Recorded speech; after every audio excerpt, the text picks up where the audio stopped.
ধরেন আপনি একটা বাড়ি বানাবেন। এখন আপনি কি বলেন যে আচ্ছা ফাউন্ডেশনটা আগে দিয়ে নেই, তারপরে চিন্তা করব যে কয়তলা বাড়ি বানাবো, অথবা আচ্ছা দেয়ালগুলো আগে করে নেই, তারপরে চিন্তা করব যে ছাদ কোথায় বসাবো। এটা কিন্তু কখনো হয় না, তাই না?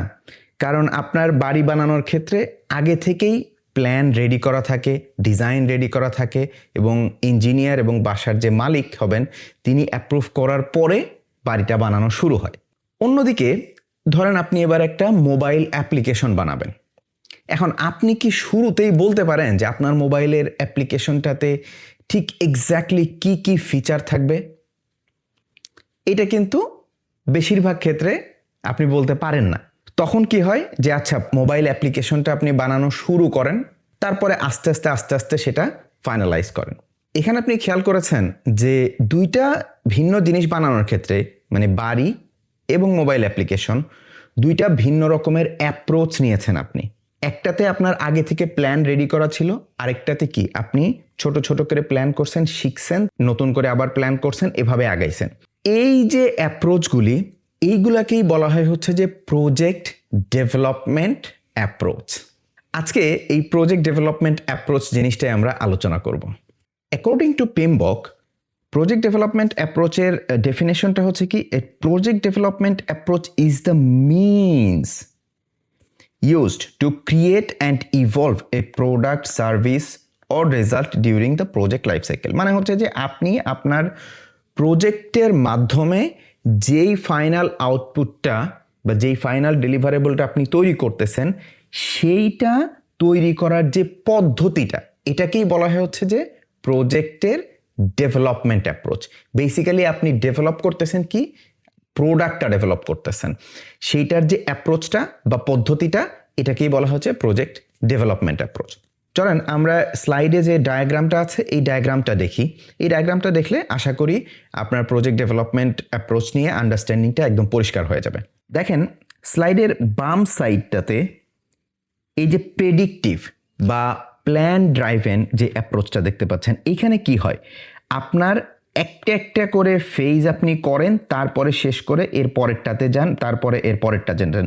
প্রথমে আপনার রিকোয়ারমেন্টস ক্লিয়ার, তারপরে ডিজাইন ক্লিয়ার, ডেভেলপমেন্ট, তারপরে টেস্টিং, তারপরে ক্লোজিং। পুরো প্রজেক্টটা এভাবে শেষ হয়। এবং খেয়াল করেন একটার পরে আরেকটা যেভাবে পড়তেছে, এটা অনেকটা পানি যেভাবে উপর থেকে পড়ে এবং পরে যেমন উপরের দিকে আর না যায়, সেরকম অনেকটা ওয়াটারফলের মতো। এই জন্য এটাকে ওয়াটারফলও বলা হয়।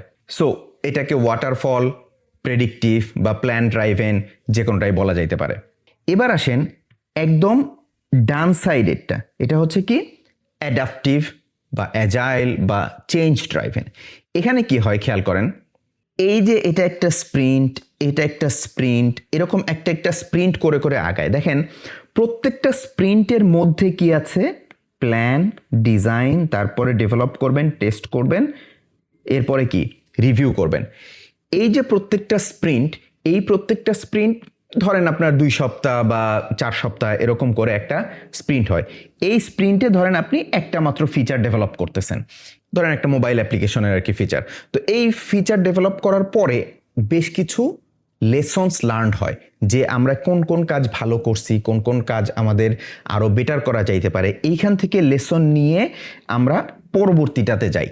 এভাবে হয় কি যে আপনি প্রত্যেকটা স্প্রিন্টের পরে আপনি আগেরটা থেকে শিখে আরও ইমপ্রুভ করেন এবং রিকোয়ারমেন্টসগুলি আরও ক্লিয়ার হয়, বা আপনার ইউজার বা প্রোডাক্ট ওনার বা আপনার ক্লায়েন্ট উনি ক্লিয়ারলি দেখতে পারেন যে আচ্ছা আমার প্রোডাক্টটা এই মুহূর্তে এরকম অবস্থাতে আছে, আচ্ছা আমি নেক্সটে কী চাই। তখন তার চোখের সামনে জিনিসটা যখন দেখতে পান, তখন তারা ইজিলি ডিসিশন মেক করতে পারেন। কারণ একজন ক্লায়েন্ট তো একজন সফটওয়্যার ডেভেলপারের মতো সব কিছু জানেন না, আগে থেকে বুঝতে পারেন না। তিনি যখন দেখেন তখন বুঝেন যে সফটওয়্যারের নেক্সট ফিচারটা তিনি কি চান, কিভাবে চান। এজন্য এটাকে বলা হয় হচ্ছে কি চেঞ্জ ড্রাইভেন। আপনি প্রজেক্ট যত সামনের দিকে আগায় তখন সেটা কি হয়, বিভিন্ন চেঞ্জ হয় ক্লায়েন্টের বা কাস্টমারের রিকোয়ারমেন্টস অনুসারে। এইবার আসেন দুইটা যে অ্যাপ্রোচ বললাম আমরা, প্রেডিক্টিভ বা প্ল্যান ড্রাইভেন, আরেকটা হচ্ছে কি অ্যাডাপটিভ, অ্যাজাইল বা চেঞ্জ ড্রাইভেন। এই দুইটা থেকেই কিছু কিছু নিয়ে অন্য একটা অ্যাপ্রোচ হয়, এটাকে বলা হয় হচ্ছে হাইব্রিড অ্যাপ্রোচ। বর্তমান দুনিয়াতে বেশিরভাগ প্রজেক্টই সামহাও হাইব্রিড। ফুললি ওয়াটারফল বা ফুললি অ্যাজাইল আসলে হয় না। মোস্ট অফ দ্য প্রজেক্টে আপনার কিছুটা অ্যাডাপটিভ থাকে, কিছুটা প্রেডিক্টিভ থাকে। এবার চলেন আমরা 3টা এক্সাম্পল দিব। 3টা এক্সাম্পলের মাধ্যমে আমরা এই প্রজেক্ট ডেভেলপমেন্ট অ্যাপ্রোচটা বোঝার চেষ্টা করব। প্রথম এক্সাম্পলটা হচ্ছে আপনি একটা 20 তলা বিল্ডিং বানাবেন। এখন 20 তলা বিল্ডিং যদি আপনি বানাতে চান তাহলে আপনার টোটালটা কিন্তু আগে থেকেই আপনার জানা থাকে যে আপনি 20 তলা বিল্ডিংয়ে কি চান, কোন ফ্লোরে কতটুকু রুম চান, কতটুকু জায়গা নিয়ে আপনি বিল্ডিংটা বানাবেন। সো আপনি পুরোটা আগে থেকেই জানেন। ফলে আপনি কি করতে পারেন, আপনি একটা প্ল্যান করতে পারেন। এখন এবার ইমাজিন করেন যে আপনি যদি আগে থেকে প্ল্যান না করে 20 তলা বিল্ডিং বানানো শুরু করেন, তাহলে ধরেন আপনি ফাউন্ডেশন দিছেন হচ্ছে 3 তলা। এবার আপনি কি পরে গিয়া 20 তলা বিল্ডিং উপরে তুলতে পারবেন? এটা কিন্তু পারবেন না। সুতরাং এই ধরনের প্রজেক্টের ক্ষেত্রে আপনার সুইটেবল অ্যাপ্রোচটা হচ্ছে কি প্রেডিক্টিভ বা প্ল্যান ড্রাইভেন অ্যাপ্রোচ। আচ্ছা, এরপরে আরেকটা এক্সাম্পলে আসি। ধরেন আপনি একটা মোবাইল ব্যাংকিং অ্যাপ্লিকেশন বানাবেন। আপনার ক্লায়েন্ট আপনাকে বলছে যে আমার একটা মোবাইল ব্যাংকিং অ্যাপ্লিকেশন লাগবে। এখন এই অ্যাপ্লিকেশনে এক্স্যাক্টলি উনি কি কি চান সেটা কিন্তু বেশিরভাগ ক্ষেত্রে ক্লায়েন্টরা কি জানেন না। তখন আপনি প্রজেক্ট ম্যানেজার হিসেবে এবং আপনার টিম নিয়ে কি করেন, প্রথমে একটা আপনি মিনিমাম ভায়াবল একটা প্রোডাক্ট ডেভেলপমেন্ট করেন, বা আপনি একটা স্ক্র্যাচ ডিজাইন করেন, ওয়্যার ফ্রেম দিয়ে ডিজাইন করে আপনি আপনার ক্লায়েন্টকে কি করেন, দেখান যে আপনি কি আসলে এই ধরনের কিছু চান কিনা।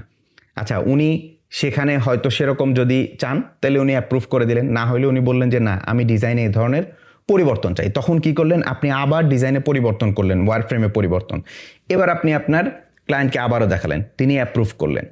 এরপরে আপনি কি করলেন, ধরেন শুরুতে আপনি লগ ইন সিস্টেমটা কি করলেন, ডেভেলপ করলেন, করে আপনি তাকে দেখাইলেন। উনি কি হ্যাপি? উনি যদি হ্যাপি না হন তাহলে উনি বললেন যে না, লগ ইন সিস্টেমের এখানে যে ফরগট পাসওয়ার্ড এই ধরনের একটা অপশন ছিল না, এই ধরনের একটা অপশন আমি কি চাই, তখন আপনি সেটা অ্যাড করে দিলেন। সো এভাবে যেটা হয়, স্প্রিন্ট বাই স্প্রিন্ট যখন আগানো হয় তখন ক্লায়েন্ট আপনাকে ফিডব্যাক দেয় এবং আপনি এবং ক্লায়েন্ট একসাথে মিলে ডিসাইড করে স্লোলি আপনি কি করেন, প্রোগ্রেস করেন।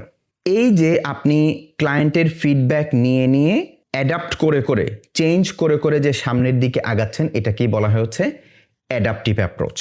এবার আসেন, ধরেন একটা telecom company 5G network deploy করবে।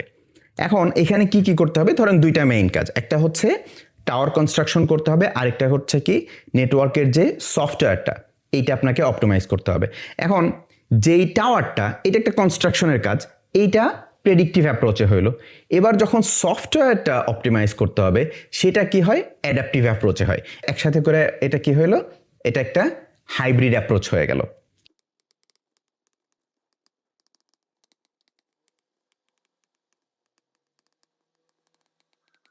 সো আশা করি বুঝতে পারছেন প্রজেক্ট ডেভেলপমেন্ট অ্যাপ্রোচটা কি। কুইকলি একটু সামারাইজ করি। ডেভেলপমেন্ট অ্যাপ্রোচ মানে হচ্ছে আপনার ডেলিভারেবলটা কিভাবে তৈরি করবেন সেটার পদ্ধতি। প্রেডিক্টিভ অ্যাপ্রোচ হচ্ছে সব কিছু আগে থেকে প্ল্যান করা থাকে, রিকোয়ারমেন্টসগুলি ক্লিয়ার থাকে এবং পরবর্তীতে চেঞ্জ সচরাচর করা যায় না, করলে অনেক এক্সপেন্সিভ হয়। দ্বিতীয় হচ্ছে অ্যাডাপটিভ অ্যাপ্রোচ, এটা হচ্ছে ইটারেশনে কাজ করে। এক্ষেত্রে এক একটা ইটারেশন বা স্প্রিন্টের পরে কি হয়, ফিডব্যাক নেওয়া হয় এবং সেটার বেসিসে চেঞ্জ করা হয়, স্কোপ চেঞ্জ হয়, রিকোয়ারমেন্টস চেঞ্জ হইতে পারে। ফাইনালি হাইব্রিডটা হচ্ছে কি, এই অ্যাডাপটিভ এবং প্রেডিক্টিভ এই দুইটার যে মিক্সড অ্যাপ্রোচ, এটাকে বলা হয় হচ্ছে হাইব্রিড অ্যাপ্রোচ। আশা করি বুঝতে পারছেন।